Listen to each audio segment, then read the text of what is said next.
running the show tonight. We live. DJ Drizzy.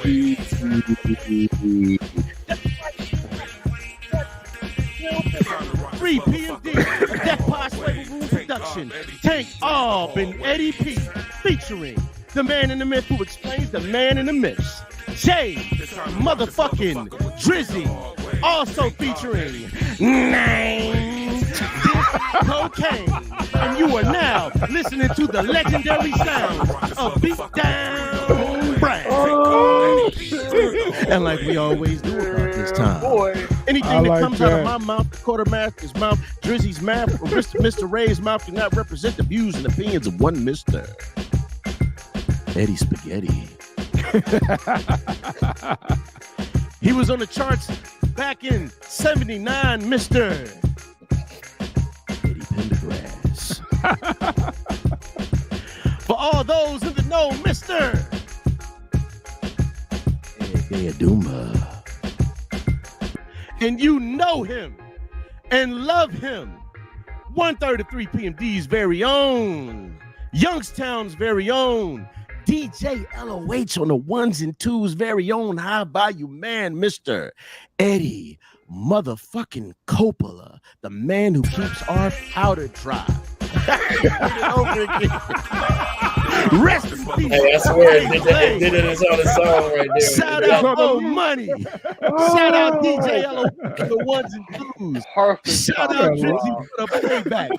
Shout out to Home Yo and Buster's motherfucking freeze. Let's fight this motherfucking evil. What's cracking, my brother? yes, sir. Oh, Yes, yeah. sir. That motherfucker was on it this week. Yeah. Oh, shoot. All right, Drizzy. We always do about this time. You want to There go you ahead and go. punch that first one up? Roll that beautiful bean. Footage. Yes, sir. All right. Thank you, all our subs. Well, I think we lost one, but that's okay. We'll get you back. We'll get you back. Yeah, man. It's all right. I don't know, man. That was a battle. Like, first of all, yeah, shout out, but it was like, man, we lost one. No, we lost two. Game two back. Yeah, Lost one. Game two. I was like, hey, what's going on with these numbers, man? What the hell? right. I'm like, come it's on, okay. man. It's okay. Yeah. You'll be What is our back. problem? You'll be back. Another Quaalude. She'll be back. Mm-hmm. She'll be back. My bad. I cannot find the slides. Let's see. Get that bitch a bump. This cocaine, what's happening, man? Aim soup just reheated. My man. There you go. There you go, man. That's what I said. Hey, about we this. can roll into the first segment without because the slides they're not available. Loading. Okay. I don't know what's happening. It's all good, man. Shit, it ain't the first time. Let's rock it. What's the Shit, first who got the? Because I don't have my damn phone with me. Here, I got it. Hold You on, got it? man. Let me see something. Y'all It's keep. Herschel rapping. with the prop. It's Is it- it's yeah. There you Is it go. Herschel? Okay. Herschel Walker, prop cop, gentleman. Yeah, man, I saw the highlight of that, and dude flashed the fake badge. You know. Yeah. Thank you.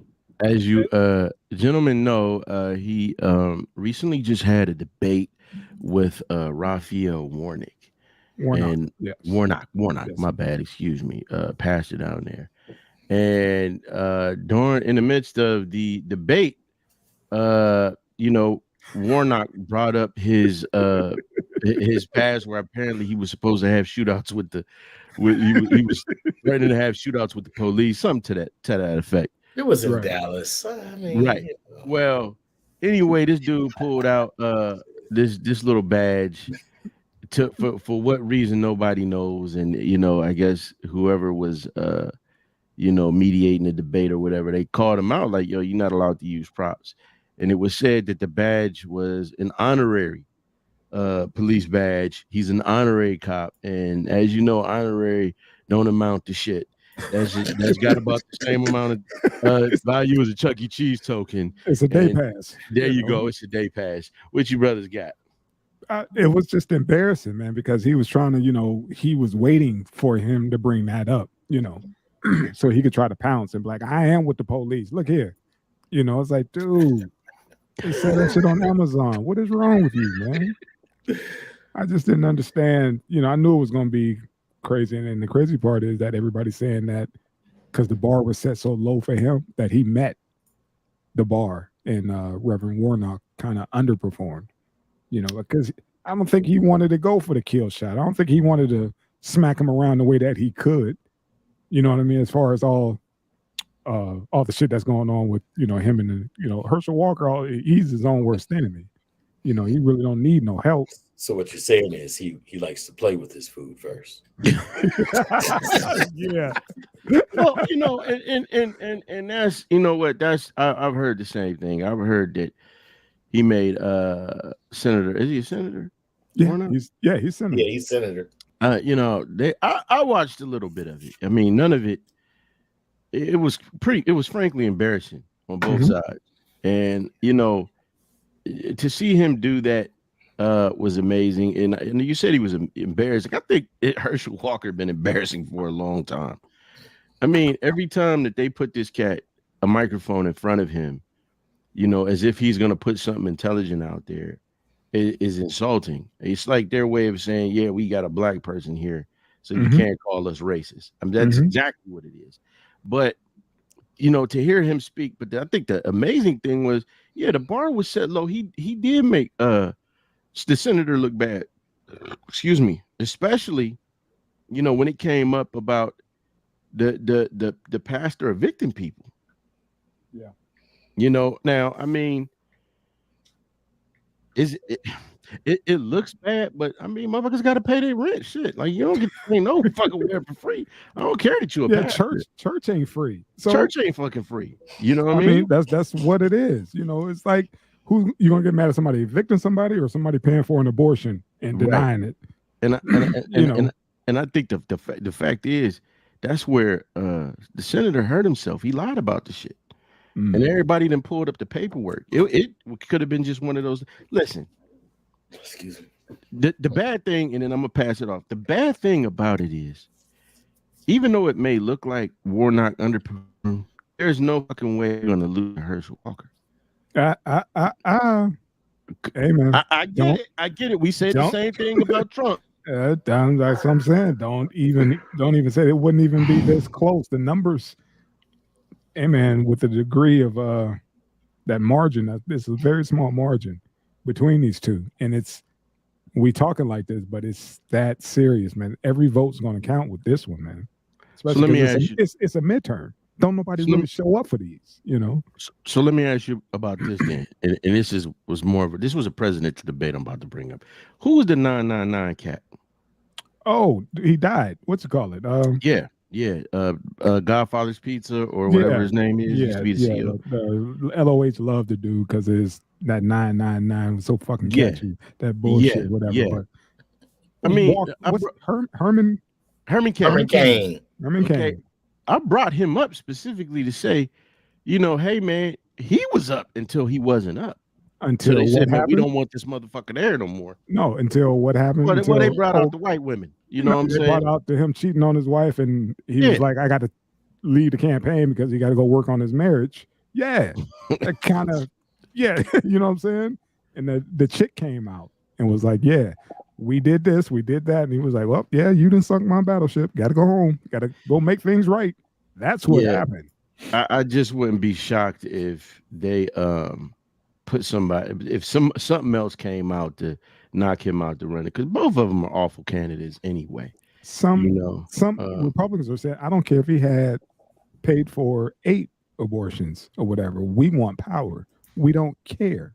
Yeah, that shows how hypocritical they are. This is what they're saying. They don't give a shit. Anybody who's close, they got a black Trojan horse. They don't care as long as they get through. Well, and then it's not hard to see that my man got strings all in his back. If he does win, my man has a handler. So most of them do, but we could actually see his. Other ones are in the shadows. We can see the hand doing this shit. That part. It's what you call. Remember Nightmare on Elm Street 3? Making his ass dance. It's worse. Right. Yeah, it's worse than that. It's like back like when you're dealing in prison terms, when they say you owe down. He owes down to somebody. I guarantee. they got their hand up. Got you. That's nasty, Drew. Cough. Oh, that's a nasty visual, Drew. That is. He's sitting on somebody's lap. Yeah. Man. All right. Fist up your ass. All right, Mandela. All right, Mandela, keep the peace.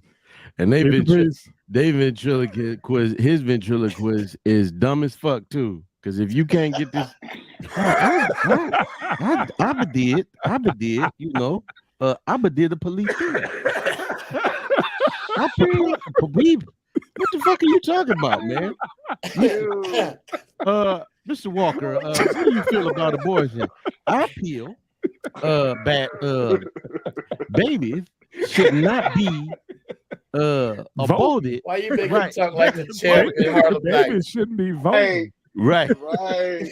I'm like, right. When I'm like, this cat, this motherfucker straight off the. He act like he got right. He act like he put his order in for a meal on the plantation. Give me number 2. Oh my God, the small colonel call. With the AITA. That's how he sound. That's exactly how he sound. Wipe my mouth. You know, I've been going down to the.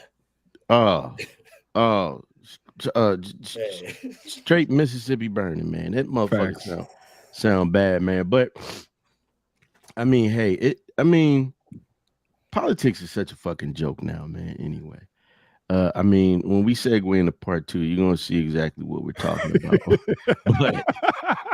but I mean, it's just like it used to be. It used to be that these people had platforms that they can stand on, platforms that they can sell. And I think that they know that we know, like, these motherfuckers going to get up there, make a bunch of promises that they can't keep. And so some of them is like, yeah, why even go through all that shit? Let's give them a spectacle. Let's just give them 188 days of games and shit. Like, this is the Roman Coliseum. You know what I mean? Like, I don't know. It's weird. I don't know. Voting patterns here are fucking weird. Swings. Highlight reel now, bro. Was that big highlight reel, just like that prop? Yeah. It's all fake. And you know, pulled that prop straight out of Cooley High. Remember that time? Coach Cheese was trying to get them prostitutes for $10, and he pulled that badge out, and it was like the Lone Ranger. Yeah, right on, man. Okay. Yeah, man. That's like, thank you for the setup, man. Because that's, like you said, for part 2 of this conversation. You said things being a joke. This congressman, you know, released a porn video to say that he was, you know, down with what the hell was it? Positive sexual. Yeah, he's down with promoting sex positivity. Yeah, he wants to legalize sex workers. Manhattan congressional candidate Mike Itkis is letting it all hang out to win votes, releasing the sex tape to show he's got the goods to go to Washington. So this cat, I guess he's a independent third party. I don't know if it was a joke they were saying, the birthday suit party, but this man decided to make a sex tape and post it as promotion, as you know, one of those, hey, this video has been approved by Mike, whatever, the Itkis, man. You know, what you guys got, man? Hey, what man. you guys got? You said it's a joke now. Yeah. It was, you know, I would say, call me, man. I got my own super PAC. You're right. We can make some money. Right. But listen, I mean, you know, it's laughable, but is it really shocking when the orange man was up there saying grab him by the pussy and negotiated sex tape, $100,000 sexual transaction with what's her name, Stormy Daniels? Stormy.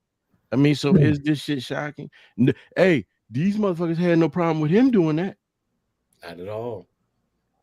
It's what it is. I think it's a brilliant setup, though. I do too. Basically, he just set it up now. Okay, look, I'm about to do this whole thing right now, and it's gonna be for the campaign. Right. gonna get all of his stuff out now. That way, he gonna do it in front of your face and call it for the campaign. That way, you can't call him out on it later. I didn't even think about that. Yeah, he beat him to the punch. What if, hey, matter of fact, let's go deeper. What if that shit ain't even, what if he didn't even make that shit as a promotional video? What if he had that shit already? Like, man, let me put this shit out where I was role playing. So if it come out already, boom, well, that was for the campaign. Yeah. That was paid by, I was paid for campaign money. Right. That's tied into where they make the deals anyway, man. When I was in Columbus, the gentlemen's clubs is where these cats would be sitting there hashing out the deals. Yeah. You know, and the blackmail tapes. Like, yo, you don't want your wife to find out about that fifth lap dance, do you? See? People know how Club Onyx got the best lemon pepper wings, bro. That's how they know. What you know about that Onyx player? Club Onyx. DGs. Right. But realistically, man, this is, you know, these houses, you know, they used to call them houses of ill repute. This is where a lot of fucking, that and the golf course is where a lot of business transactions, a lot of world changing decisions are made. A lot of these cats get caught up because, you know, these people who run these houses got cameras everywhere. Or they got the little whore, you know, she up there recording shit, got a camcorder under the bed. And then they, hey man, you better vote this way unless you want this shit to come out. Money was like, nah, bitch, here's the tape right here. I told this pussy up. This has been approved by Mike Itkis. You know what I'm saying? Right. Balls deep is his campaign slogan. So you know. Hey, put it out there before she tried to sue and be like, you know. Hey, wasn't Trump's granddaddy? He made money off of what, brothels and yes. What you call it? Hamburgers, horse hamburgers. Man, what's that boy name? Prescott Bush, man. George Bush's grandfather was financing both sides. There you go. You know, so I mean, I think in this country, I don't think us. I think our people, and maybe not just our people, but I know our people. I think we already been exposed to, and we know how fucked up these people are. We see past the facade. Matter of fact, I don't think it was a facade with us, since, you know, our people was hung and babies were cut from our women's stomach. I think it's these other people who, you know, either believe or they pretending that this shit is something other than what it really is, man. This shit is all theater. Like you said, man, we've been hip to the trip of, you know, for many, many calendars. Yeah. But it's the fact that you hear our elders, you know, our parents, whatever, they always say shit like, you know, it's the lesser of two evils. Never somebody that they fucking wanted to vote for. I'm glad you brought that up. Go ahead. When you dig down deep into it, there was nobody that ever excited anybody that we know, you know, in our somewhat of an, I could just speak for like most of our households. Nobody was like, yeah, I need you to come out and vote for certain. Nobody. You know, I mean, politics wasn't, because it doesn't affect the inner city, no matter who's in that White House. It affects the inner city. It affects the inner city in a bad way. You know what I'm saying? Like I said, we already, it's like they're punching down. You know, Let me like say when this. we got those stimmies, you know, that's when everybody was like, oh, hell yeah, who giving out these stimmies? Yeah, we rocking with him because we ain't got shit from nobody. Let me say this. Think about the yo. I'm gonna make it. I'm gonna say something is look at how the roads was fucked up. Okay, but then you go to Boardman, Poland. The shit didn't look like that. Then we got Mayor Williams in there who started filling them, started repaving them roads and doing more, just putting a little bit of tar in there.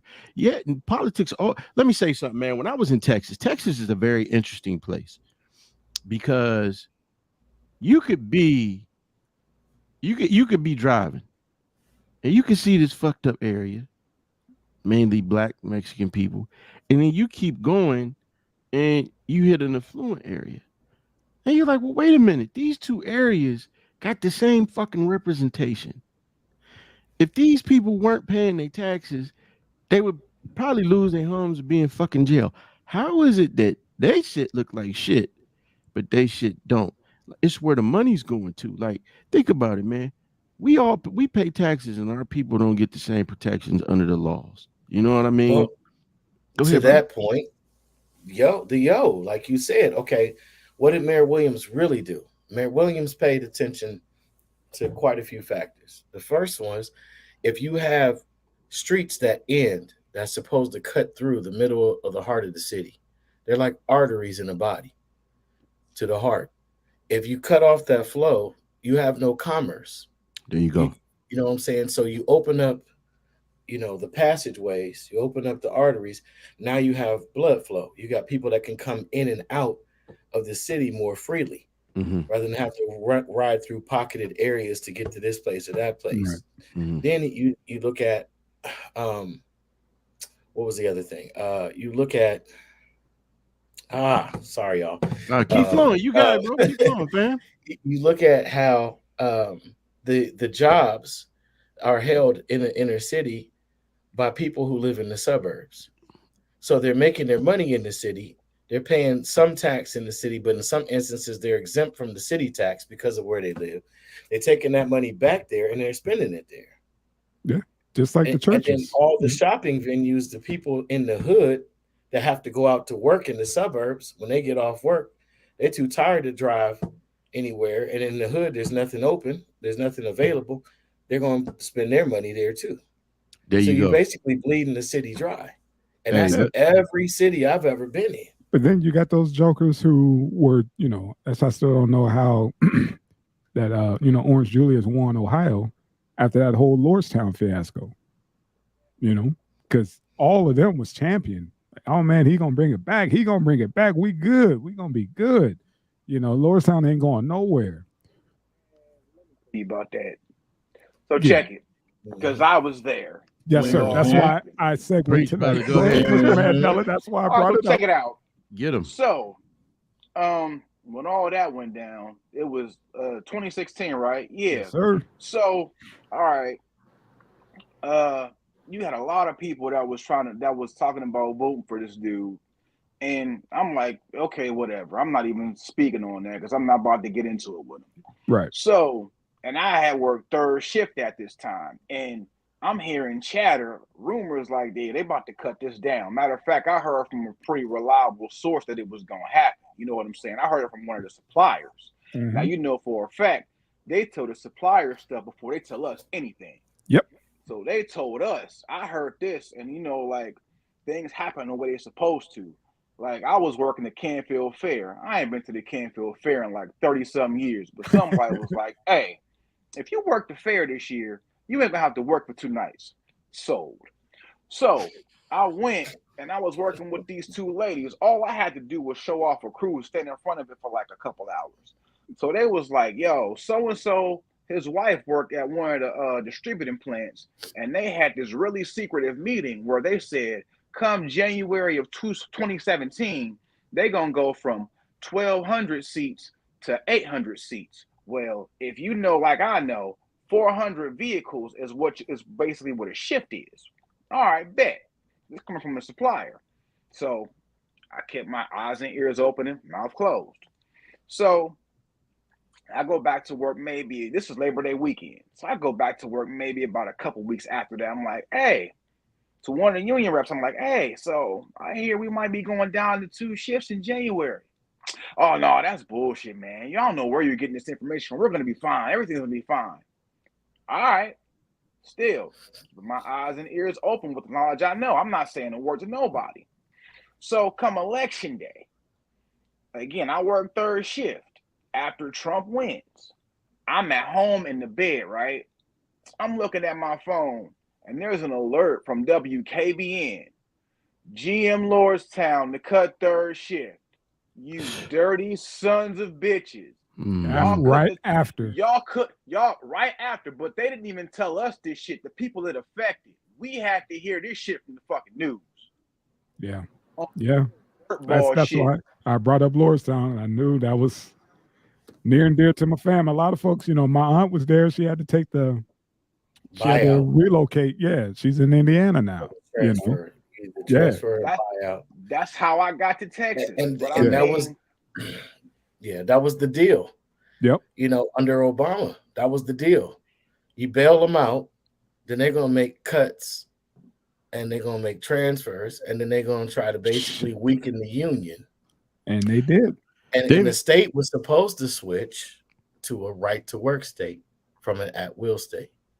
And a lot of people aren't even familiar with what that means. They should look at Florida and California.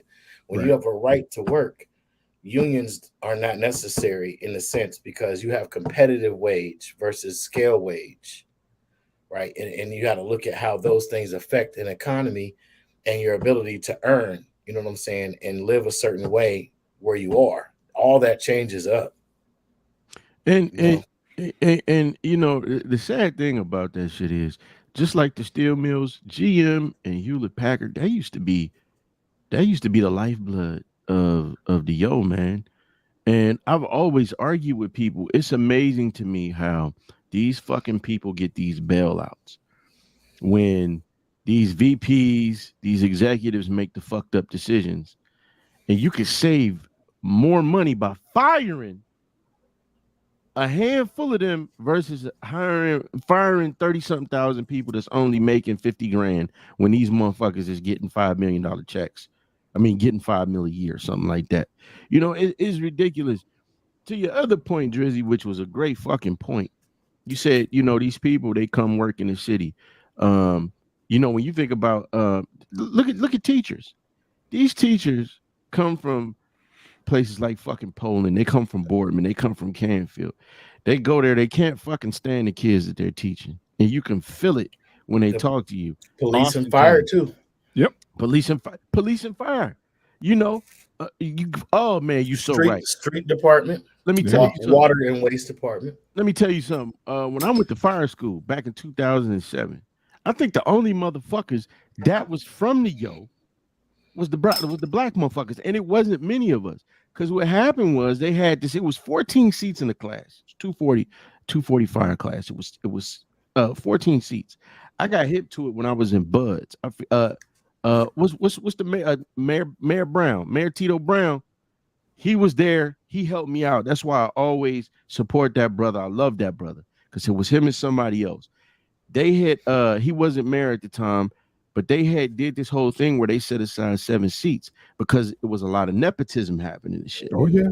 You know what I mean? Oh yeah. And so it was the brothers. Now you had certain people that was making jokes because it was the brothers in there. You know, I'm not gonna say their name because they're friends with, you know, our dear Cuddy. But he was saying shit like, yeah, this is the affirmative action group. But he wasn't saying that when he was trying to get his fucking nephew in.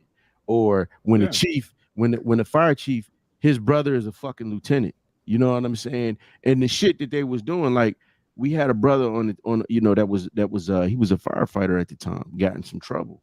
And, you know, a couple of brothers was like, yo, I don't know why they, you know, fucking with him, because if you knew what all these other cats is doing, then, you know, there wouldn't be a fucking fire department.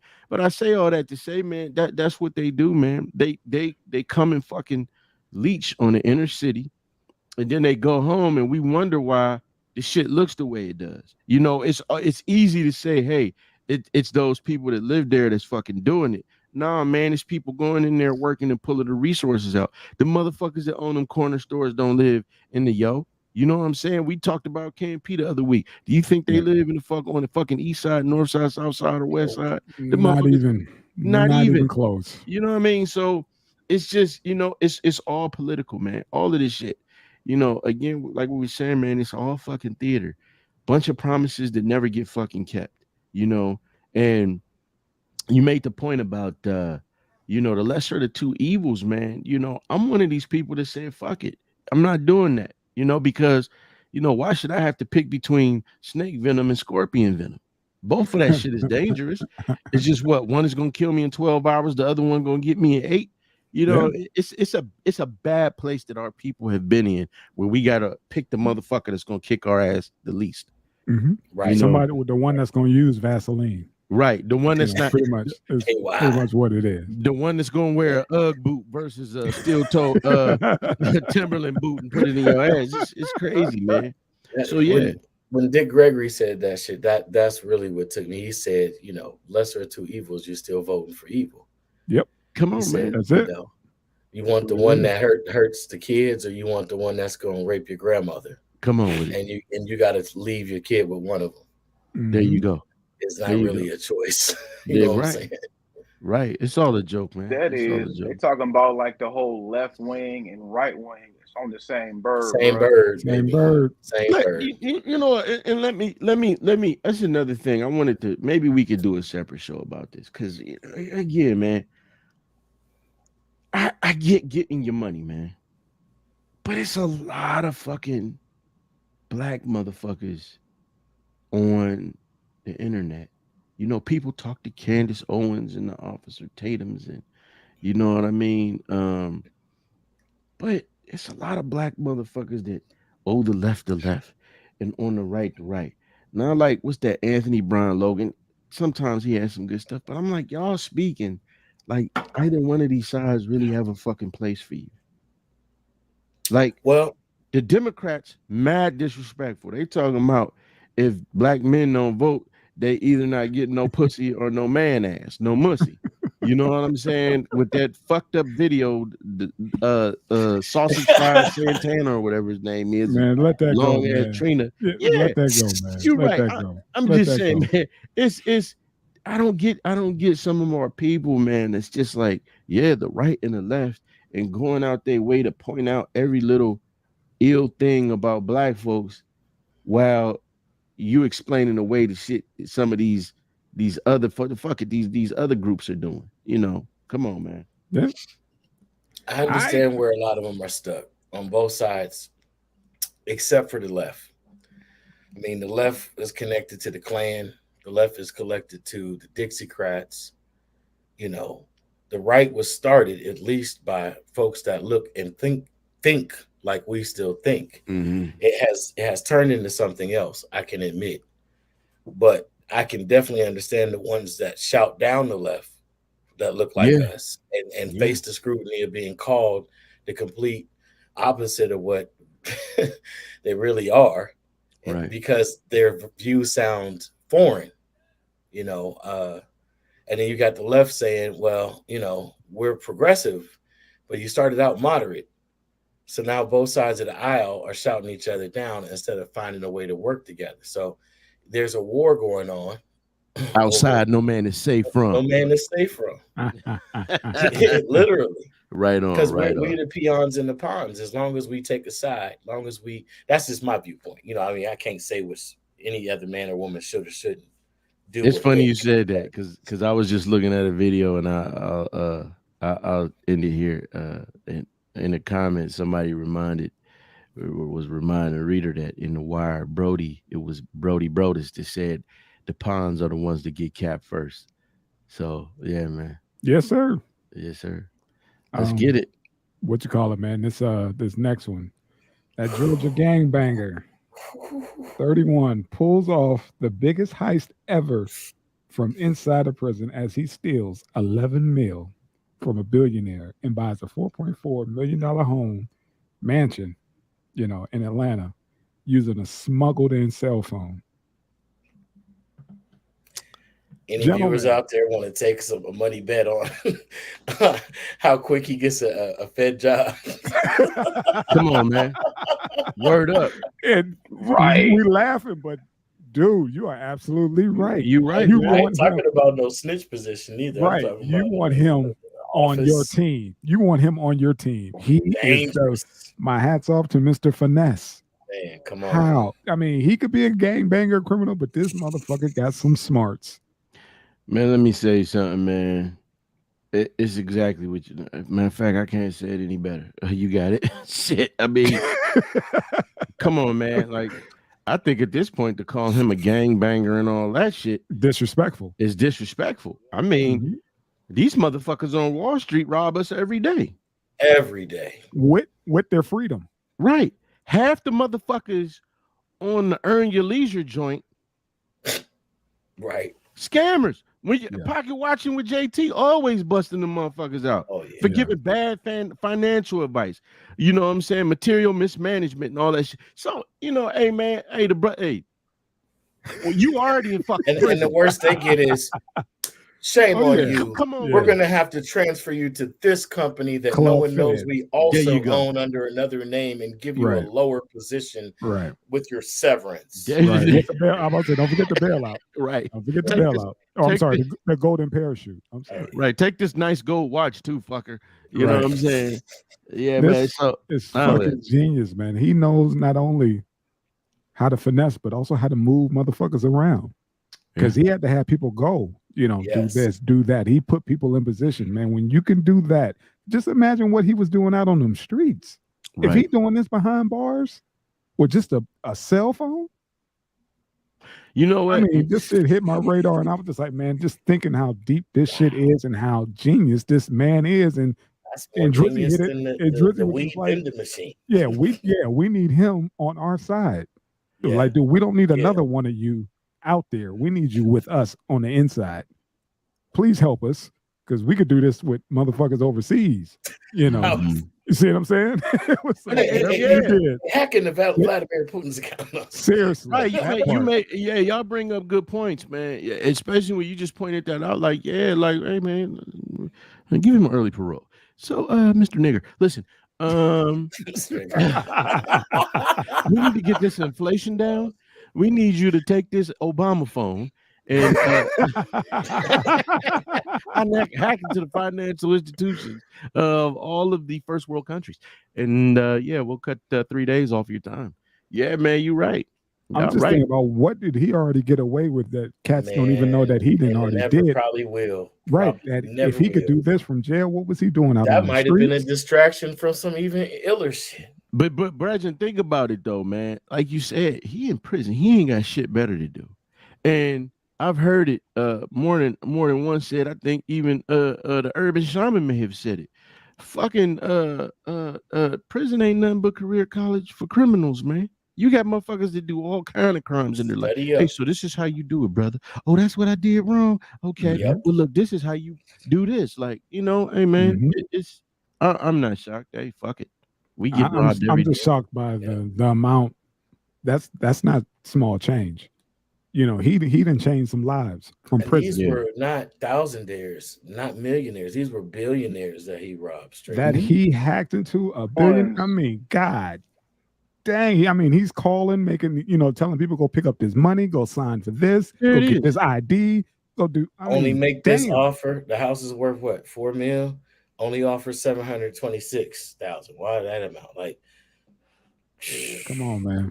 And please believe they'll never recoup all of what he stole.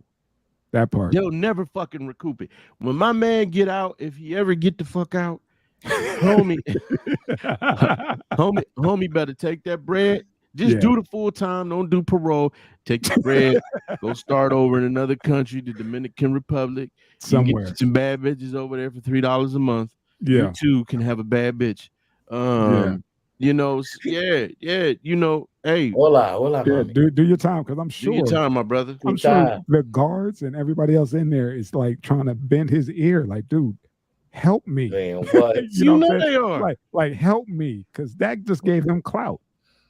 The first thing that happened when they find something like that, right? They put them in what they call segregation. Mm-hmm. They change the name of that transitional housing unit. Okay. But you're gonna be in solitary. Okay. So all the guards that work in that facility, that part of the facility, is gonna be, yo, check this out. What you want, a Bible? You need some rolling papers. See? Hey, how the fuck?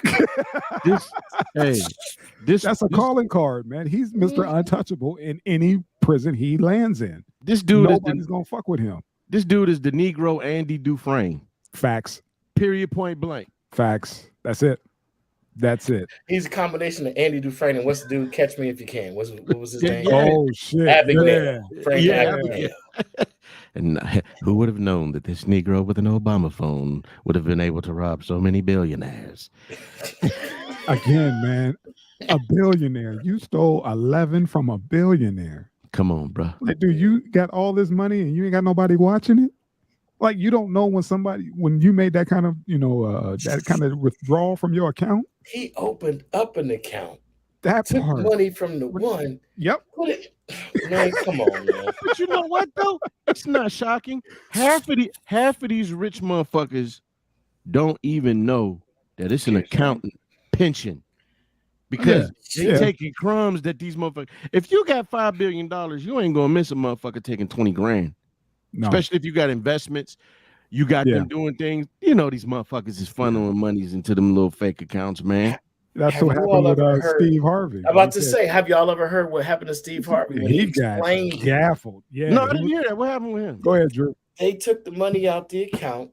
They stapled the receipts to the tax papers. He didn't think to check where the money went. He just saw it came out. He like, oh, cool. IRS got their money. Yep. When the IRS came, hey, Mr. Harvey, we need to discuss some important matters with. He's like, okay, cool. Come on in. He had no idea he's in trouble. So when they start breaking it down to him, he was like, yo, that's not right. Like, yo, I know. I saw them sign. I signed the check. Right. I gave him the check. Oh, they took the money. He signed it over to them thinking they was going to do what they're supposed to do.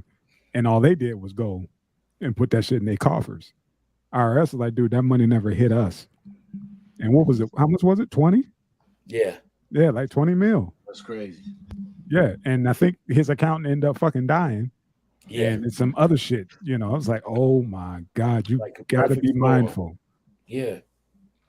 Yeah, you trust probably people. knew he was dying. Dude, you know what I'm saying? And fuck it.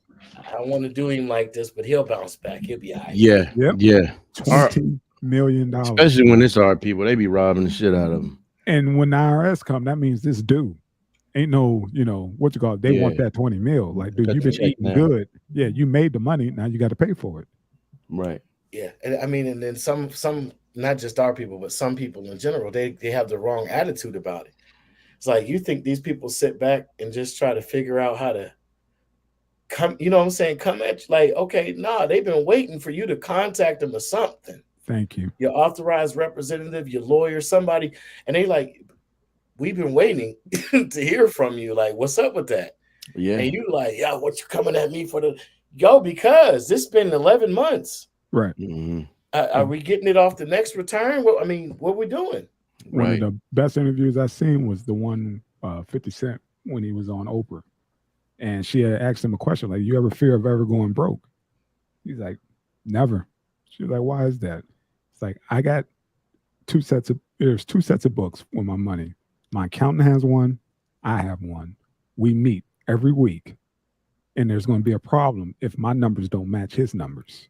Mm-hmm. This is every single week. And ever since then, I was like, the brother ain't never got to worry about being broke. If he's on his shit like that. Yeah. That's what you got to do. And this is even before the vitamin water deal and all that shit. He was thinking that way back then, so he's on it. You got to watch your fucking money. You have to, no matter what, you have to be accountable. Mind your business. There you go. Thank you, Drew. Thank you. That was the third party that we don't learn about. We could talk about that another show. Let's get it. They call the Native American Party. There you go. Gotcha. All right, man. We can keep it rolling. I'm trying to keep old paintings as long as I can. There you go. What about this NFL player, man? Well, let's get. Are you trying to wait for the other one for last? Which one you want? Because we skipped the racism with the. Oh shit! Yeah. I'm sorry. Yeah. I sure the hell did. Let's get into that one. Yeah, it's just. Oh shit! I sure the hell did. Yeah, how systemic racism benefits serial killers, Jeffrey Dahmers and Anthony Sowell.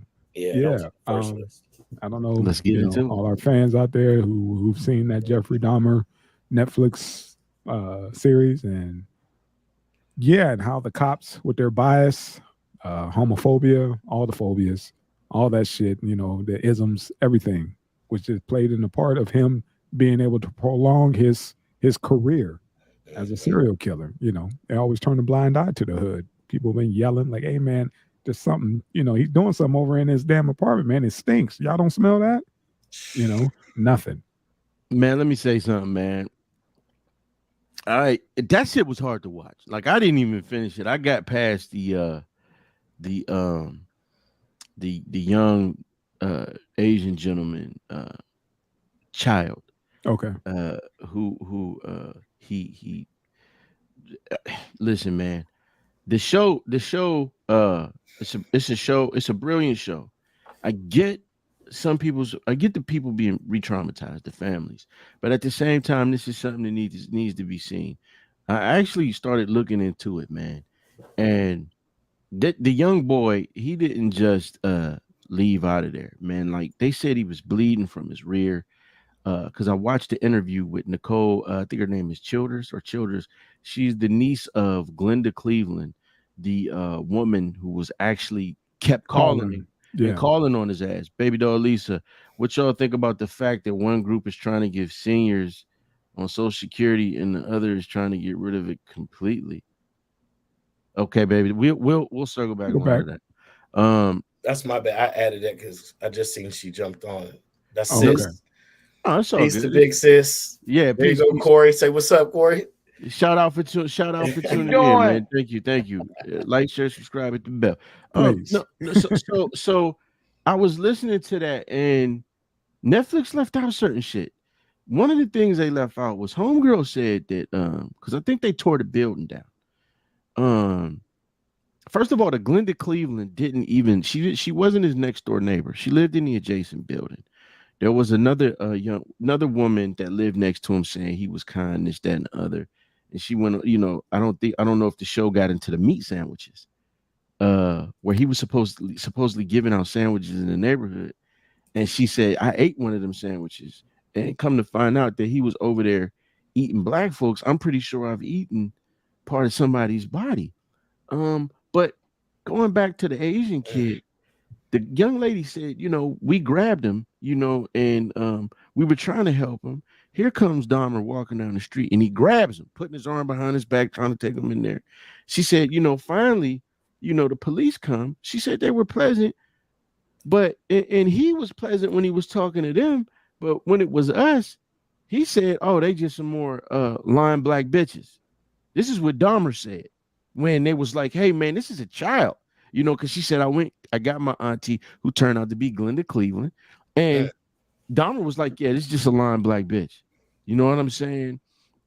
And it goes to show, what they think, because this nigga's a serial killer, but these motherfuckers are cops. But their thoughts are in alignment, because what was the cops saying? Oh, I can't believe you live over here. This is a crack den, a crack neighborhood. Yep. You know what I'm saying? And because they had that fucking thought about this neighborhood, it goes into the fact that they didn't do their due diligence when looking into this motherfucker. They weren't even listening to these people. These were kids trying to alert them to this motherfucker. And it was, these just lying black bitches and crackheads. We ain't gonna listen to them. And he took that young boy back in there and fucking murdered him before the police left. You know what I'm saying? Go ahead, that, then on the flip side with Anthony Sowell, he's walking around the hood, smelling and looking like death, and nobody saying boo. It's all, go back to that no snitching shit. Yeah. Ain't nobody's gonna say shit. We don't want that heat down here. This cat's down. This cat's making money on the block. We can't have cops down here. He killing, prostitutes, whatever. You know what I'm saying? Just make sure he don't, kill too many of the crackheads, because we need them, to keep our shit up. It was just a fucked up situation, man, considering that he was literally taking the bodies upstairs and just, laying them out. Yeah. That's it, And listen, let's break this shit down a little bit further, because I was waiting for this one, because my brother Eddie Spaghetti hit me to Anthony Sowell, and I remembered that there was a documentary. Let's look at the similarities between the Anthony Sowell, a black, and Dahmer. Anthony Sowell, a black man, and Dahmer, a white man. Because we shoot, as my brother Eddie would say, we shoot down the middle on this show. Mm-hmm. And here's the strange similarities. But first, one time I heard a guy say, if you ever notice, the riffraff in these neighborhoods always seems they're never removed. It's not even necessarily about the snitching. People think that the police don't know about them, but they do. They just there to fucking wreak havoc. You know what I'm saying? Until they can't be used anymore. So let's go back.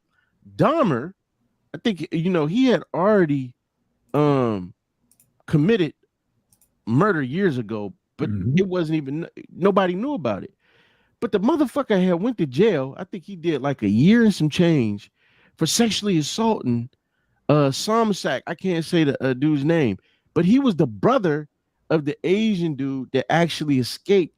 That the cops took back in there. He had the dude had already sexually assaulted his brother and was back on the fucking street, right? In our neighborhood, in our people's neighborhoods. Because you would be shocked if you looked on these sex offender lists and in these urban areas and see just how many of the motherfuckers live right around the corner. My mother at one time counted fucking 3 in the nose, on the nose. Let's look at Anthony Sowell. Back in 88 or 89, this motherfucker did 15 years for sexually assaulting a black woman. You know what I'm saying? So you start to see these fucking parallels. But then when you hear certain motherfuckers speak, like my brother Eddie, we had a conversation about this. When you start looking at Eldridge Cleaver, you know what I mean? A lot of people love his book, Solo Nice. He was a Black Panther. I think he ended up joining the Panthers after he got out of prison. But I couldn't read the fucking book because just in the intro, he was talking about, I had a thing for white women. I love white women. My lawyer was a white woman, and I loved her. And I think he said he may have tried to rape her. But the thing was that stuck out to me was he said, I used to rape black women because I knew that the authorities wouldn't look into the shit. I could get away with it. There was another, what's up, sis? Shout out to my baby sis, Nate Bennett. Thank you for tuning in. Thank you. You better like, share, and subscribe if you ain't already did it, damn it. And hit the bell. Let me see. SMG Sims Multimedia Group, the worst place in America in the white man's head. They see us as criminals and them as innocent. Oh, he looks like a nice young man. That's why they go to trial and we go to the grave. Damn. Shout out SMG, man. Powerful statement, man. Thanks for tuning in. And that's what happened in that Jeffrey Dahmer documentary. Remember, the judge was like, you remind me of my grandson. Come on, man. I'm going to give you a second chance. There you go. What was that one? He went to jail because he was masturbating. There he is. At the fair. What's up? There that guy is. I know. What it is? MIA. What's up, man? MIA. Yes, sir. What it is. You're late. That's $50. You're late. Oh, man. How we doing, cousin? My apologies, fellas. It is cold. Man, this airport got me fucked up today. It is. Welcome back. Yeah. They got it frozen. Right. Frozen. Literally frozen. Hey, man, get to your damn car, man. Get to your car, brother. Get to your car. Call us back. All right. Yeah. So real quick, man, because I want to get back to that. This cat, Eldridge Cleaver, says, man, I raped him because I knew the authorities wouldn't look into it. That automatically took me back to, because I couldn't finish the book. It took me to another book I was reading on serial killers. This motherfucker was a child murderer. I think he may have been, as YouTube wants us to say, the P word. He said, I used to murder fucking black kids because I knew nobody would look into the shit. We see just how fucking fumbled the Atlanta child murders were, because it is said that Wayne Williams either didn't do it or wasn't the only one. This is by the detective that was working the fucking case. So they still don't know who did it. But what they were saying was they had problems with the Klan back then in that area. Now, we let's go to what Brother Eddie said. You look like my grandson. You remind me of my grandson. So I'm gonna give you, right, probation or whatever. And I was just sitting there like, you got to be kidding me. Right. Okay. Just like when the cops pulled him over the first time, he had the fucking body in the bag. Yeah. Well, you're 18. I don't want to fuck up your life. I bet not see you over here again. Go home. Yeah. What does that remind you of? The Stanford rapist. They caught homie in the act of that shit. Yeah. What did the dude do? You're gonna do this 6 months probation. Yep. Right after that, another one of them, white gentleman. This ain't racist. We calling this shit what it is. White gentleman sat up there and fucking raped some girl. he got a year probation. You see a lot of these rich peoples raping their own fucking children. Well, he does so much for the community. Well, fuck his kid. So you just see how the system aids and abets in this shit. And it's our people that suffer. Look no farther than what's that man's name? The guy over there, the cop. Oh, the one who was raping again, black females or whatever. And they all started coming together, and it was like, hold on. And how did he get caught? Man, okay. So what's the guy's name, man? Yeah, he was a young dude. We got to get his name. Hold on, bear with me for a second, because I want to get into this. Officer. Was that was in California? No, it was his name is Daniel Holtzclaw, former Oklahoma City police officer. He's doing 263 years back to back. That ain't even long enough. Even long enough. Daniel Holtzclaw, right? Let's again look at the parallels between him and Anthony Sowell. My brothers, I'm not trying to grandstand, so jump in at any time. Go for it. This gentleman, this fucking asshole was he was married, and what he would do was leave his wife. Let's go back to Drizzy's point, go into our fucking neighborhoods. Yep. And pulling fuckers over. Pulling these sisters over that had addiction problems. Some of them were sex workers. And he used to hit them with the Lonzo. You want to go home or you want to go to jail? And he was up there. He was taking advantage of them. Sometimes he was having full-on sex. Sometimes it was just fellatio. Where he fucked up was he actually sexually assaulted this grandmother, upstanding citizen, another black woman. All of them were fucking black. And they found the DNA in his underwear. He was trying to say, oh, well, maybe it's because I brushed up against him. So you found their bodily fluid. They found their bodily fluids inside of your drawers because you bumped up against him. And he was under the assumption, and it came out like that because his wife was running her fucking mouth. And then the one commentator from Fox that's trying to get him out right now, Michelle Malkin, was saying, oh, these women can't be trusted. These were drug addicts and this, that, and the other. But when it's Cosby, nobody looked into the fact that those fucking women that were blaming Dr. Cosby were fucking drug addicts. And the fact that on at least 7 of those cases, they found that he wasn't even the fucking same state as those women, but they were sex workers and drug addicts. So it's different with our people. So let's flip it from that to Anthony Sowell.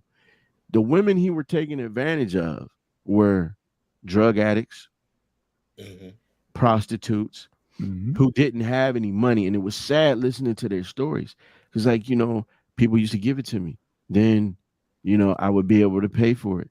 Then when I ran out of money, I had to do other things. He had a place. He had a home. He had a home.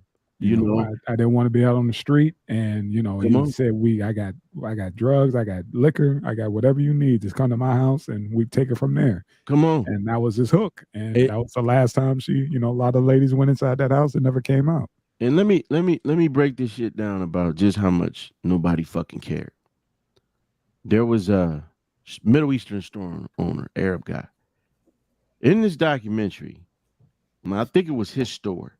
Yeah. I get him having somewhat of a bias because his brother owned the store before him. And his brother ended up, I think he got shot and killed in the store. By happened in the neighborhood. But when you start hearing him speak, he says, these people, I'd say 90% of them are drug addicts and this, that, and the other. Well, then this motherfucker goes on to say, no bullshit. He says, how many cameras is there in front of me? 1, 2, 3. He counted them out. He said, I mean this when I say this. I wish there was about 12 more Anthony Sowells because he's cleaning up the trash. Yep. That's what he's cleaning. He's cleaning up the trash. Now, they're trash, but you're taking a little bit of money when they patronize your fucking store. That part. You feeding your family off of the trash in that neighborhood. Now, mind you, this motherfucker was barbaric. There was a woman who was one of the victims. She said, we went in there, they all had the same story. This motherfucker was barbaric. She said, look, I got that work, whatever. They go up there. They said this motherfucker would turn his back, hit the pipe, turn around, and sock the fuck out of him. They said the rapes were going for hours into days. And the one lady said, she said, yeah, I was naked. He was getting ready to do whatever. And he said, you know, if you scream, I kill you or whatever. And he said that, she said that he went and started shutting the windows. She said it was one window in front of me. And I prayed to God, please don't let me die. Baby doll, butt naked, dove out of that fucking second floor window. And you see him on the security footage. You saw her. I couldn't see her. And when you look close, she's laying there. You see him come around and try and get her. Drag her back. No, that's what he did. He took her to the hospital. And so when she woke up, she said, I need to talk to my husband. She said, the nurse said, ma'am, your husband, he brought you in. She said, that wasn't my husband. Yep. The other young girl, she said, he raped me for hours. I asked him, hey man, can I go to the bathroom? I ended up, mind you, this happened up in Cleveland. This is, Yeah. Said, went to the bathroom. She said, on the way to the bathroom, I looked and I saw in this other room and I saw something pale with its head missing. And she said, all I can do was I had to act normal. I had to act like I didn't see what I saw. Now she managed to talk her way out of there, but they ended up finding that he had something like 3 bodies upstairs, another 3 downstairs in crawl spaces. And he had another 5, all decomposed, and 5 were buried in the yard. And then you look at the Dahmer shit. You look at the Daniel Holtzclaw thing. You look at the fact that a lot of these cats get away with shit in our neighborhoods. And then you look at who's suffering.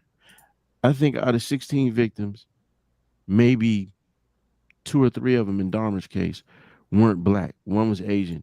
Okay, the other 2 may have been white. One may have been Hispanic. But look at how our folks that suffer, and how the justice system aids and abets these motherfuckers because they're trash to them. It's a crack neighborhood. Mm-hmm. They're prostitutes. We can't what listen. Are you doing? What are you doing down here? What are you doing living down here? The thing that's a trip is if they're the trash and you eating off the trash, don't that make you a bottom feeder? There you go. But he don't look at it that way. As long as he's on top, and long as they come in and he's providing a service for them. And he looks at it that way. That's why he gets mad when people like Farrakhan tell him what he is, a parasite. Yeah, come on, man. And what you got? It like I said, man, I totally forgot about that part when he said, "I wish there were more of him because he's taking out the trash." I was like, "Well, if they're gone, so are you." Right. Because you in the epicenter. Exactly. You the one that's selling Lucy's. You know what I mean? That's how you feed your kids. Doing all the hood shit. But yet you don't want to act like that's not how you butter your bread. Right. That's how they go. That's how they go.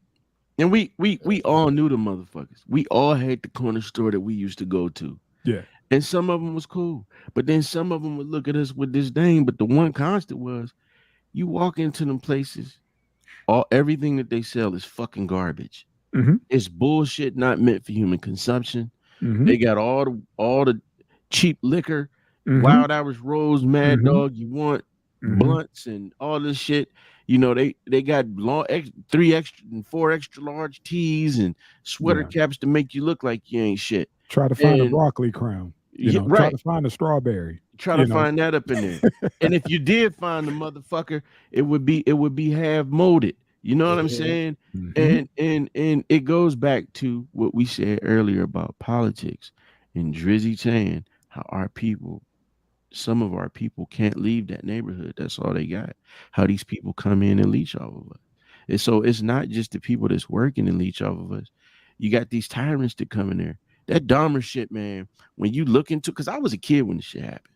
Mm-hmm. When you start putting this shit together and you see the parallels, like, that's what rung so loud in my head. I was like, man, we got to talk about this. I was like, man, they just keep turning a blind eye, and it doesn't even matter the race, unless you're the victim. The victim is a common denominator, but it doesn't matter what you do in the hood or in the inner city, as long as just those guys, not us, it's those guys. And I was like, dude, the killing was definitely really, really foul, but the stuff that protected those killers for so long, because that could have been nipped in the bud.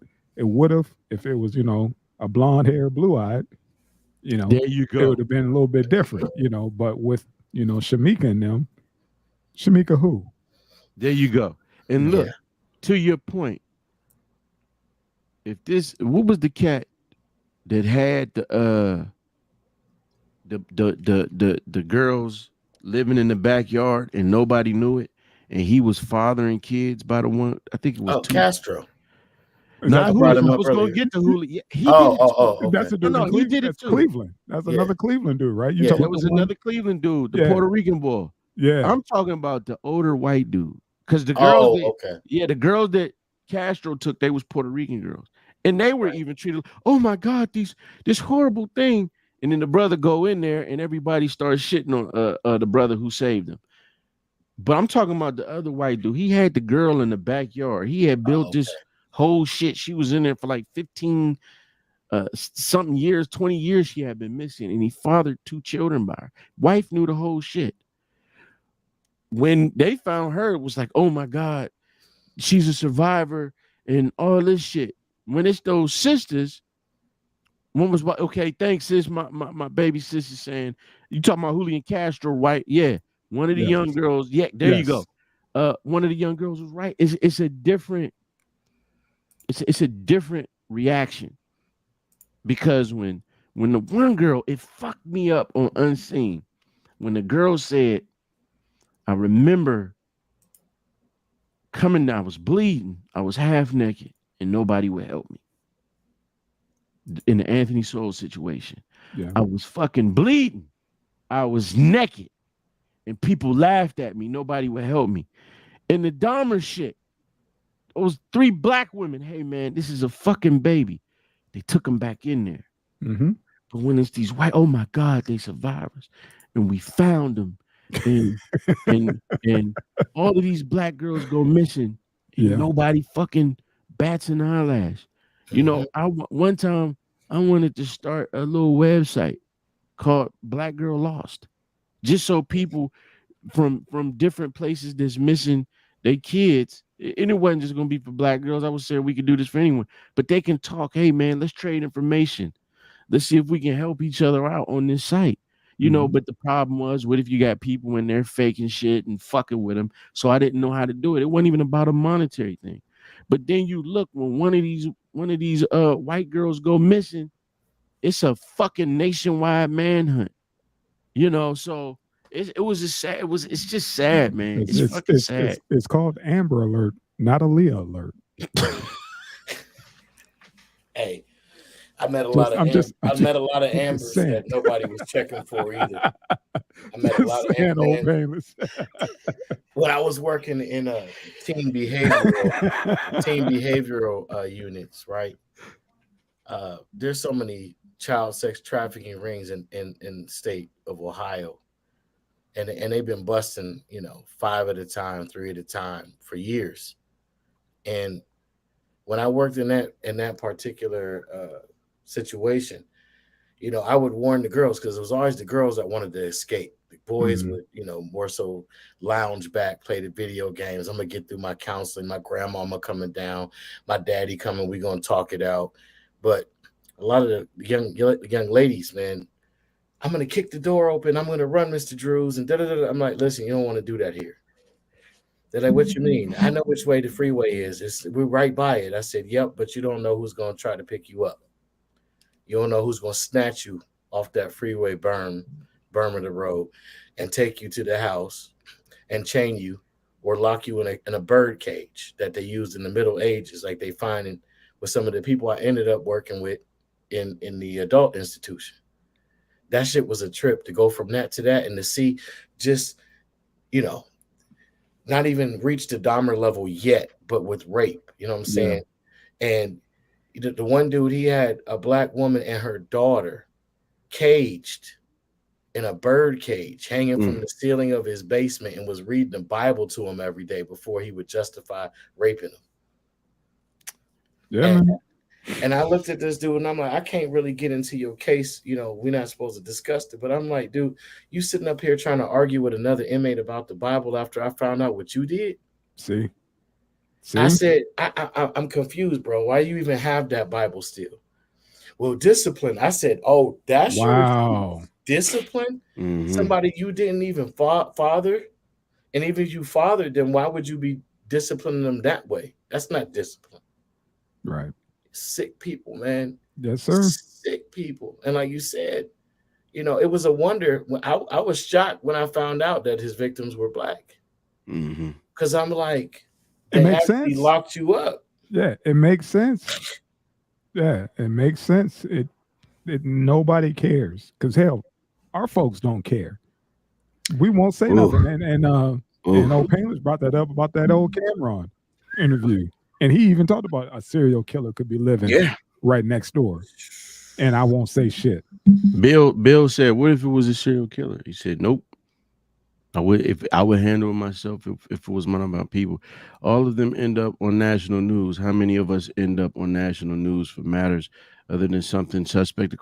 Real shit, sis. We don't. Exactly. And listen, man, I'm gonna just, before I get out of here, I just want to say this, man. But we live in a world where especially when it comes to other women. No, let me break it down like this first. We live in a world where when you got Mike Brown, Trayvon Martin, they use shit like, look what he was wearing. He had gold teeth. He was throwing up hand signs to justify what happened to him. We never talk about when certain women are taken advantage of, and we're not supposed to say, "Hey man, what did you have on? Who were you talking to?" Oh, you can't do that, man. You can't do that. But I'm gonna do that. But they used to.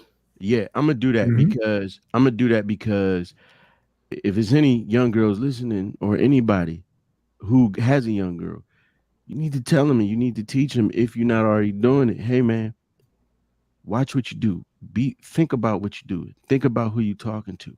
Watch when you put into your body, because an addiction could be used to pull you in. It could be used against you. You know what I'm saying? You become addicted to something. All somebody got to say is, "Hey, I got this," and next thing you know. But more importantly, think about what you're doing, because you don't want to find yourself in a situation where nobody's going to care about what happens to you. You understand what I'm saying? Yeah, man. Take care of yourselves, man. I'm glad we had this little conversation about what's popping. Like I said, man, it's crazy because this documentary is the number one thing streaming. On Netflix. You know what I mean? So it's bringing some eyeballs to it, but I hope they look into the bigger picture, not just him catching these bodies. The bigger picture is like it's bigger than just him killing people. To cancel out this what I call the psychic warfare. As an urban shaman, I got to point that aspect out before we move on. Is every so many years they got to bring the fear back. It's just like the same thing with the slave movies. Or bring back the psychological warfare. Yeah, or like to try to end on a little lighter note, like these fucking Halloween movies. Like, god dang, how many times this dude gonna come back? You know what I mean? And now. What's her name? What you got? Well, maybe if I die, he'll die. Just go somewhere, damn it. And that's just the MO of the serial killer. Not Rolling Stone. It was a British magazine when I worked in radio, urban radio years ago, real quick. And they did a whole piece on serial killer movies and the whole genre, how they spun off from the horror, right? Yeah. And the first one was Manhunter, which is the prequel to Hannibal. Yeah. And Silence of the Lambs, which was the prequel to Hannibal. Yes. But they started out with Buffalo Bill, and it went to Hannibal Lecter, and they tied it all in, and they showed how the pattern in the horror movies was you have rebellious children, didn't listen to their parents, they had camp, they had a party, they all drunk, they're using drugs, they're having sex out, and then here's the justification for the evil that the parents warned them could exist. Boom, comes and starts taking them out one by one. Let me say this before I go too, because I'm glad you brought that up. The only thing I didn't like so far about the Netflix show was they tried to make you have some sort of sympathy for this motherfucker. They have to. They got to bring you in. They got to bring you in. I get it. I get it. You in, I get it. Yeah. You into it. But try to make him a likable character. Then they like Now we got to bring There out you go. I the get it. nastiness. Now we got to bring out, Right. it's kind of like they softening you up for that fucking Mike Tyson body blow. Right. I get it. But see, I get it. But see, my only problem with that is when it comes to the victims, all we know is that these cats was, I'm not, and gay disclaimer, I'm not saying this in a bad way. All we know is that these was gay dudes that was prostituting themselves to this guy to take pictures and get $50, which was $100. We don't know their histories or how good of a person they may have been or how loved they were. We don't get us to have a sympathetic thing for them, except for the fact that they was victims. But at the same time, when we talking about, you got other groups where they put themselves in that position. But then when you look at Dahmer, like, oh, his parents left him. Oh, he had a mother that was fucking crazy and off her shit and chasing UFOs and left him there for 3 months. Oh, he was picked on by kids. The other thing they showed was when he was a kid on a bus, he witnessed 2 white kids throwing spitballs at the black kid who was just sitting there, which is maybe why he chose black victims. You know, it's just too much shit to try and humanize this goddamn monster. And on that, gentlemen, I love y'all brothers, man. I gotta get out of here so I can get some rest, man. Got you, Indeed. I would encourage everyone to go back and look at the earlier Dahmer reports. When he was a kid, he was killing small animals. His daddy wanted to take him in the backyard and ended. His mother talked him out of it. Dad said he's going to hurt a lot of people if I don't. Yep. And yep. Like I said, the telltale signs were there. Dad knew it. He was trying to straighten him out, like trying to get him into service. Hell, went to the Ohio State University, flunked out, and I've been in the apartment. Yeah, the rest is history. The apartment. That was disturbing. But go ahead. It's crazy, man. But last story. What we got here? We got the AITA. We got that NFL player, man. NFL. Kamara. We got one in a quick am I the asshole or whatever. The New Orleans Saints player, Alvin Kamara, exposes high schooler who called him the N-word via DM. What was this young man thinking? Nothing at all. And he asked him, was it was stupid like, for that one. Do you talk to your? My thing is, they never disclose the race. Right. You notice that in that whole article, they never disclosed race. And he asked, like, do you talk like this, in front of you, in front of your peers? No, I'm sorry, it was just a slip. What if I, tagged your coach? What if I tagged these other schools? And now, and the killer part is, man, the NFL player is getting backlash saying that he didn't ruin this kid's life. Gentlemen, the fact of the matter is, if you go on there saying that with the hard R, you knew what you was doing. You knew exactly what you was doing with that. You did that to get his attention, which you did, and you didn't think he's already said, "Oh, well, I didn't think he was gonna see it." Word. Guess what? I did, and now the world's gonna see it, and now that's gonna follow you. You got your 15 minutes of fame. You ruined your life if it gets. First off, the fact that you using hard R, you're not black. You're going to be okay. Shadow Company finally made it in the building. He's home. He's home. I see the purple background. I know where you're at. He in the Prince room. Yeah. All right, man. You up? Okay. Oh, my bad. I'm jet lag. I'm here trying to get this shit running, man. My bad. Shit. Good, hey, we already did the intro, fam. Oh shit. We got it in, man. We got it in. We don't have the pictures or anything, but we've been rolling, man. We got it in. Beautiful. You got the pictures on your machine. It should be on all the machines. It's not. It's not showing for me. No, it was trying. Which one we on? The NFL, New Orleans Saints player. Oh no, that's not him. Yeah, that's not him. That's the genius. That's the genius. That's the genius. There we go. There you go. Yeah. Hey, man, what are your thoughts on this, man? I love it. I love it. Like I kind of skimmed it, so I didn't read most any of this stuff. I just saw where old boy, good game nigga, and at the end he's like, "Hey man, I'm getting harassed, man. Can you pull this shit down?" Like, nah, nigga, this the game. You want to play that game? Yeah, right. You gotta live with it, man. Hey, that's beautiful, man. Fuck him and fuck his whole future. I hope the kid doesn't amount to shit. I hope his parents are fucking, they lose their jobs. I hope they lose their house. I hope they lose income. Fuck them. Okay. No, that's going too far, man. But I don't know, man. I think the kid got exactly what he deserved, man. He got aired out on his bullshit. You can't talk reckless to motherfuckers, and especially with somebody with a platform. Gotcha. And here we go. Like, you playing this game where you think you can slide into somebody's DMs and talk shit. Right. Hey, that's just like that Tekashi 6ix9ine shit, and that what was that sweet kid that Old Town Road rapper, he was sliding back and forth in his DMs, and then Nas, Lil Nas, Lil Nas X, and he's tried to roast old boy, and Lil Nas X was like, "Hey man, what about these DMs you sent me about let's hang out?" So hey, this is how you beef in 2022, man. Exactly. Yeah, and kudos to the brother, man, because shit, I like what he did. But the backlash is they're coming after him saying, "Oh man, you ruined this kid's life by doing that, by tagging him." Fuck that kid. That kid shouldn't have said what he said.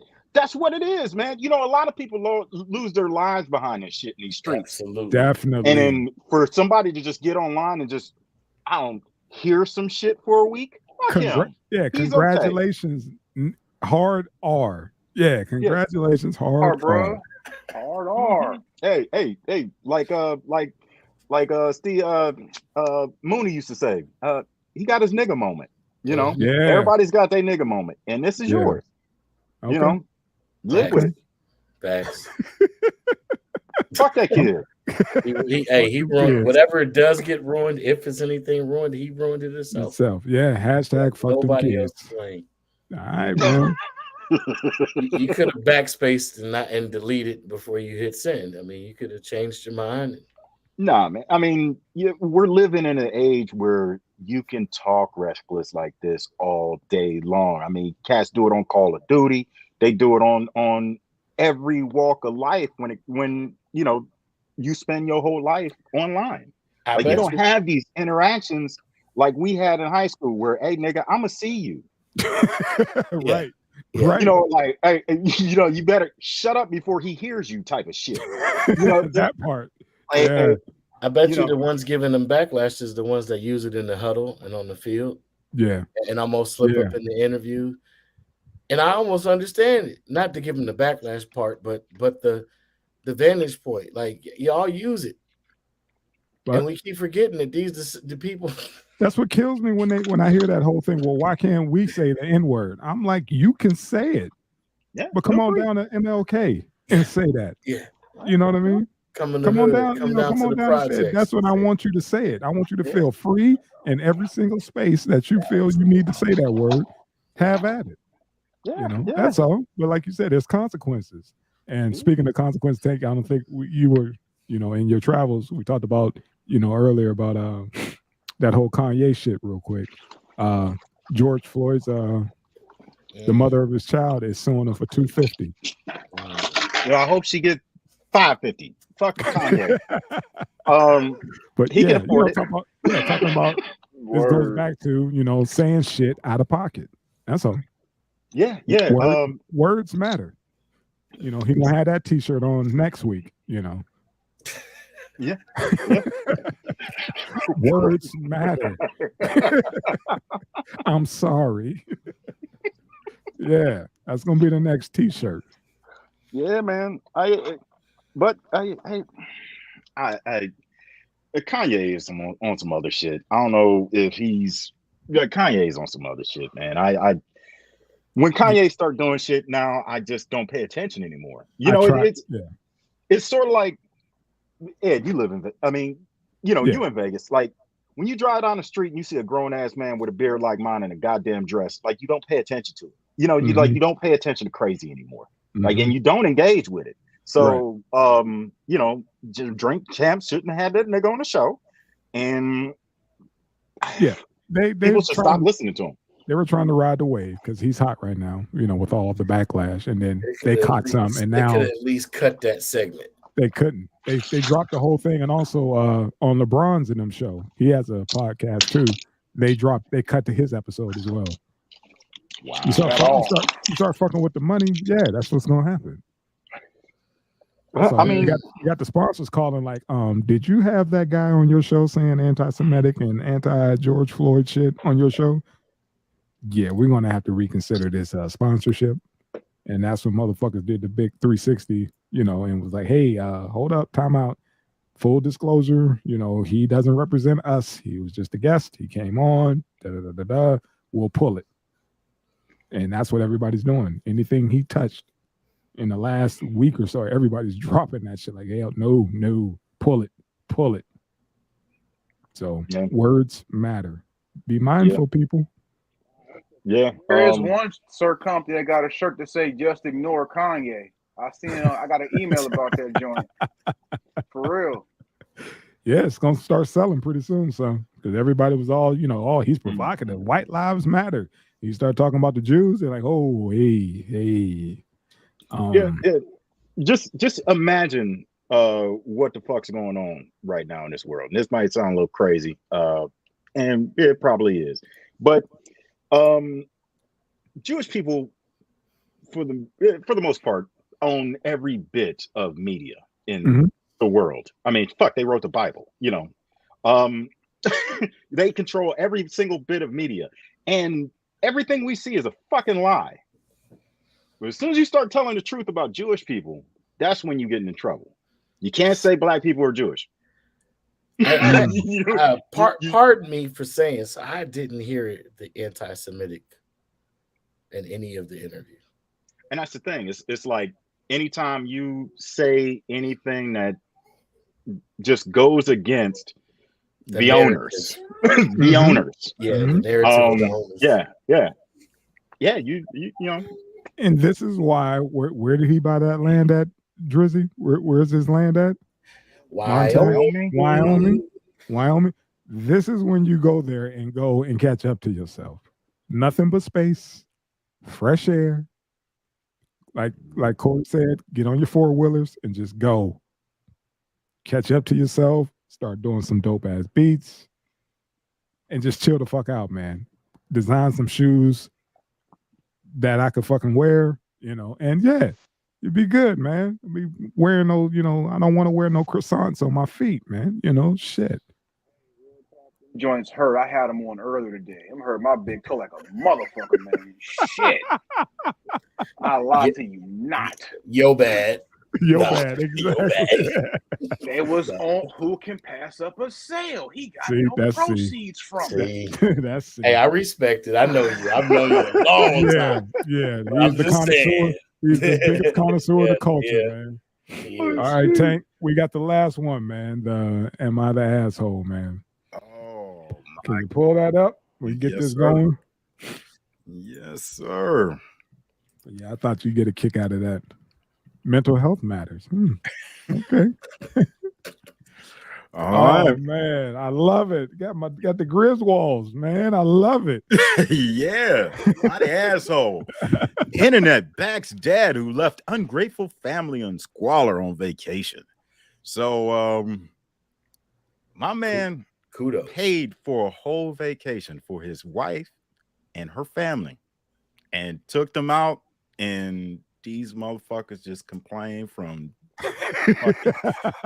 the time they got in the door. Now, mind you, like, he paid for everything. Right. So him and his wife chip in nothing. Him and his wife took the master bedroom. These motherfuckers had a problem with that. That set me off right there. That set me off. I knew where this was going. That was the first thing they said was, everybody got mad about, why would y'all take the master bedroom? Yeah. Free vacation. Hey, man, couch surf. You know, we all been there. You Right. can couch surf anywhere, man. Fucking Right. free vacation.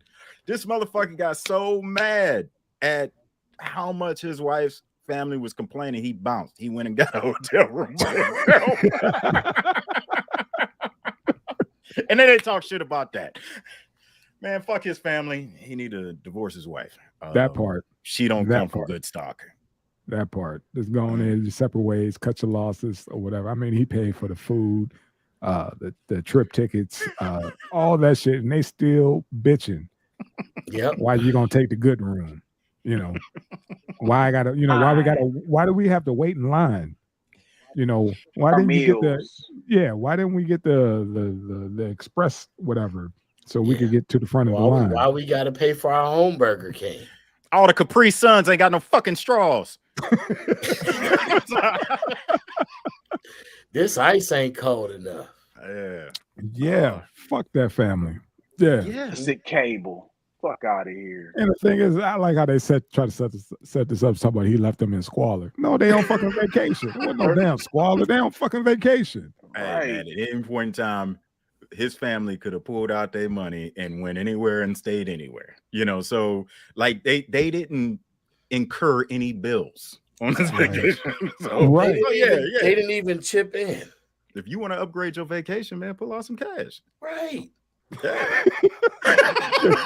It seems simple, but motherfuckers will sit there like I can't, man. Like I said, we don't have to guess what nationality these people are. I don't you know. We can come talk on, man. about it. Come on, man. Think My about it. ex-wife. No, let's guess. Let's Shit. guess. What nationality do you think they are?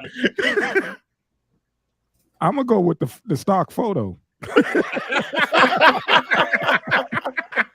That's what I'm gonna go with because Good save. I don't see this happening.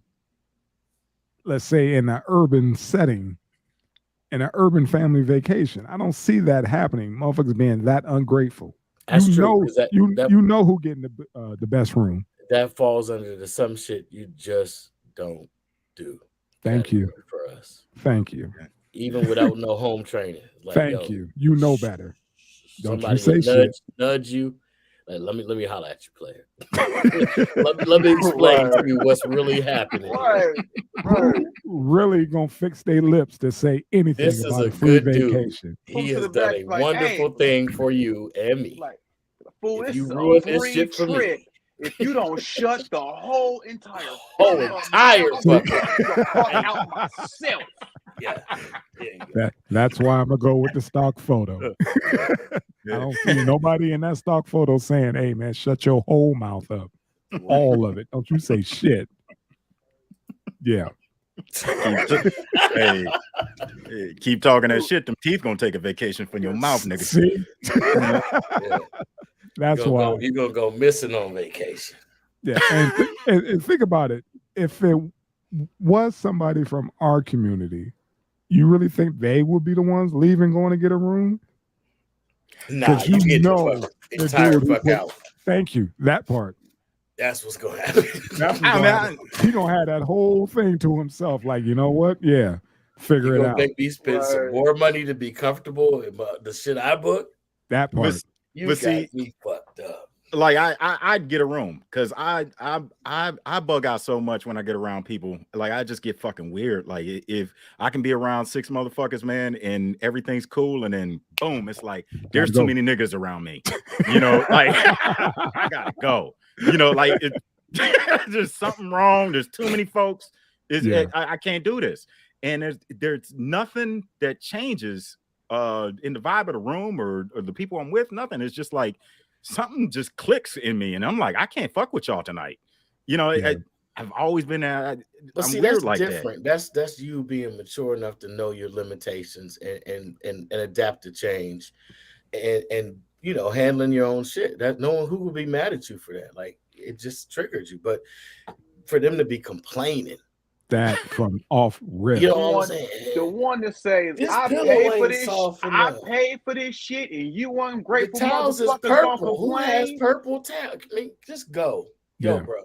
You don't Yeah. get your ungrateful ass about my shit right now. I will escort you myself or then he gonna go grabbing like he reaching for something. He got something in the bag, and there you go. It's a wrap. See how the scenarios are playing out with somebody that's not in the stock photo. See how that goes? We don't hear any of this in the details or whatever. He's like, I just went and got another room. My wife didn't understand. This would not happen in our community. The wife would be like, she'd be the main one, be like, oh, I got this. All y'all get y'all shit. Get gone. Get gone. I don't give a shit. You, your babies, all that shit. Get your formula out the fridge. Get gone. You know. That's you, Ed. You got a woman that loves you and trusts you. You know, like if I end up in a hotel room, my woman gonna be like, "What bitch you with?" You know. I know my mother getting on your nerves, but you didn't have to go get some pussy. He ain't lying. Again, this is why we're not in that stock photo, because it's not us. It would not happen. So, again, you keep making my point. Again, this is why it's not us. It's the Griswolds. How many people you know go to Reddit to complain? Right. Facts. Right. Facts. Yeah, I don't know ne'er one Negro that has been on Reddit to complain about some shit that happened in his life. Yeah. Yeah. Right. We don't have that kind of time because we're too busy plotting on our get back. You know, so, yeah. I'll fix that bitch. Just give me a That's why. Oh, you sitting here tweeting, get back at that motherfucker. Like I said, I go there for the material, man. They're great for material, man. They're great. Man, it's hilarious. Like the shit that happens to white people on Reddit, man. It's like how do you get in these situations? You cannot make this shit up, man. Yeah, you can't make this shit up. They have many a bless your heart moments. Yeah. You can just see the old mama like, bless your heart, baby. You so sad about this situation. How much did you pitch in on? You want us to give you your money back? Oh, that's right. Junior paid for it all. Shut the fuck up, man. He just read the whole scenario. That's exactly how it goes. That was it, Drew. That was it. You nailed Go it. grab his bag, in fact. he looks stressed right now. Yes, sir. Gentlemen, thank you again for another great session. Tank, you're late. Your pay getting docked again, but that's all right, brother. We got you, man. Thank you. Thank It's you not for my jumping fault. in, man. It's Southwest. Right. It's Southwest, man. They fucked me up. You saw my ticket. I was supposed to be on time. I saw it, man. It's all good, man. Hey, all good. Hey, don't ruin the sponsorship. We already mentioned Kanye too many times. Facts.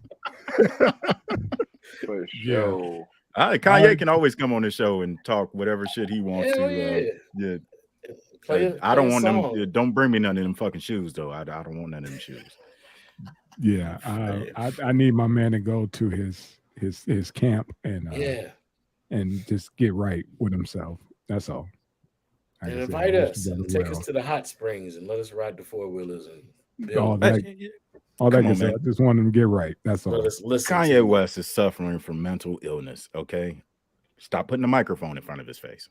They can't help it. You can't fix that. You can't fix what's fucked up with Kanye. Okay, we need to stop paying attention to that nigga. That's our responsibility. When you do that, you know, that's like that kid who's gonna keep doing the most outlandish shit to get people's attention. Let him. And that's what he's doing. It's like, man, I didn't want to talk about him on Drink Champs. You know, it's what you call it. It's the backlash that's affecting everybody else. Now you fucking with Nori's in the money. They're shit. So yeah, that's why I was just like, damn, it didn't went that far. Yeah, it always brings me back to this. Like, if you're gonna bring somebody on the show like that, and you know the risks behind it, then you should calculate and those risks. So let's say you don't like your sponsors, you know, and you have exclusive deals with your sponsors. Bring Kanye on. You'll get out of that sponsorship. Wow. Think about that. I mean, think about that. He's got a point there. And you're right. It's all business. It's all money. You get a ton of volume, you know, to your show, and then, you know, people, it's the numbers that matter. So whether or not it's good or bad press, it's the numbers that matter. Like, half these dudes from Fox News, like it's just well, not even Fox News, just all news. It's just. And then the rules to interviewing: steer the conversation. Don't let him go to the Floyd level. Steer him away from that. Like you said, you can't stop that, and they rolled the dice. They rolled the dice because now they had to pull the whole show. He did. They had to pull the whole thing. It wasn't just a disclaimer. Wasn't good enough anymore. They were like, which is sad because part of his story really needs to be heard. Part of his story, you know what I mean? The part where he went into some of the entertainers' names. There's some important info there. It really it is. And we talked earlier. We were texting earlier, and we talked about 90% of it was good. And that 10%, that's all you need. Yeah, that's all we're talking about is that 10. And everybody's talking about that 10, and now it's pulled because of that 10. Right. You know what I mean? It's like it cancels it out.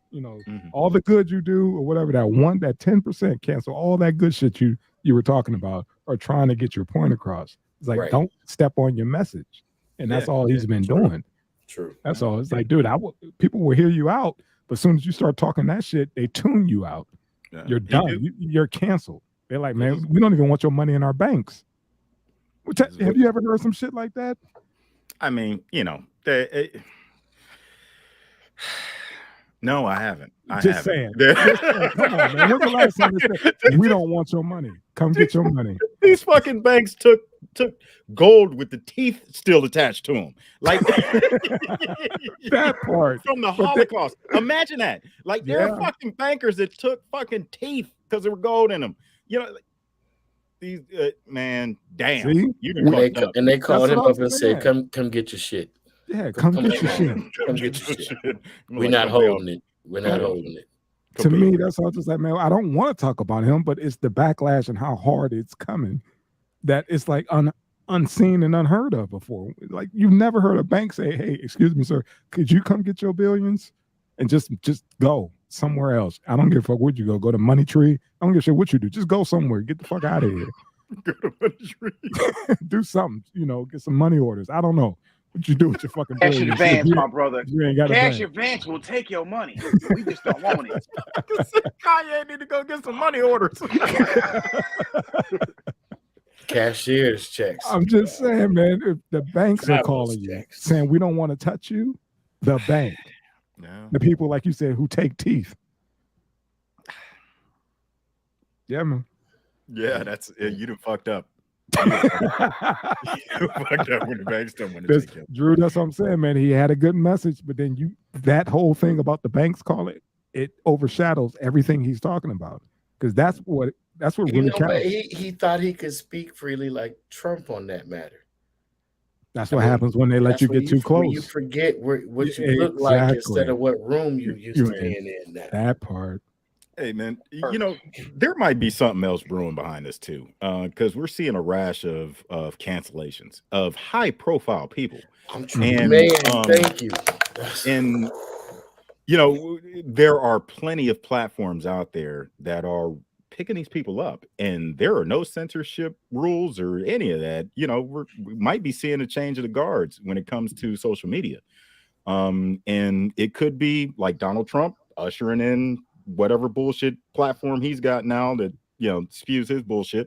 Kanye is probably on the same route, and we shall see.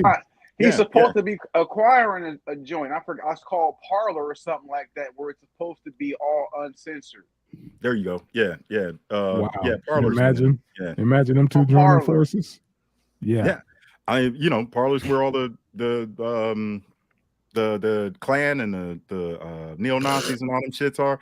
But it's a place where anybody can go and talk whatever shit they want, and nobody gets canceled. And that's the way it should be. I'm not for having fucking KKK shows, but at the same point, like, hey man, if we're gonna talk about freedom, preach it and practice it. It's like I said, it's gonna open. The internet is gonna open up as far as these platforms. Everybody has a platform, and there is gonna be a place where folks can go and talk their shit freely without ramifications. I mean, it's always gonna get caught up in the in the media beltway, no matter what.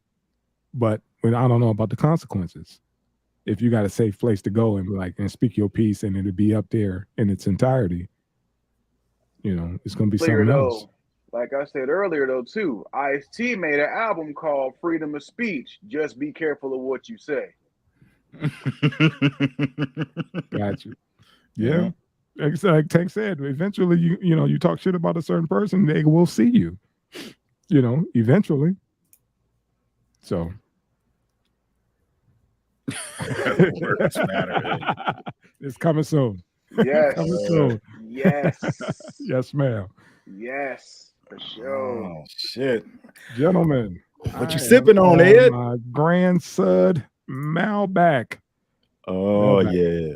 How was it? Oh man, it was good, nutritious and delicious, and almost gone. Working on it. Like, share, subscribe. Thank you, all our subs, people for tuning in. Please pray for Alex Jones. Pray for Kanye West. I'm about to go back and watch this shit. Yeah, man.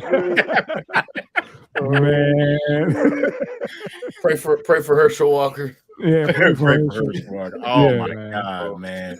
Hold on, man. I had that damn slide. Oh damn, man! I wanted this Herschel Walker shit to come. Goofball shit. Georgia Ranger should have been top flight security, man. Top flight. For sure. Damn. What the fuck is he thinking, man? He's not porn star. He's not, man. Hey man, he was waiting for Warnock to drop that. Like, man, you walk around here acting like you the police. I am the police. They gave me a badge and everything. And then started doing that, imitating old boy from Fat Albert. Oh my God, man. I can't do it without spitting on the damn monitors. I can't, man. Oh, nailed it, man. I swear to God. Please make that a clip. Cross between Mushmouth and the champ from Harlem Nights.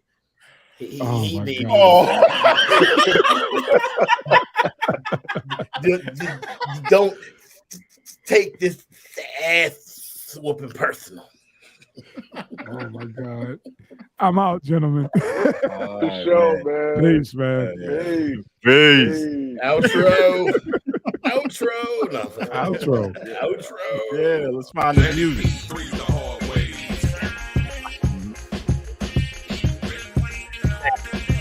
Trying to rock this motherfucker with 3 the hard way. Thank God, Eddie P, 3 the hard way. Urban Shaman. Peace, brother. I love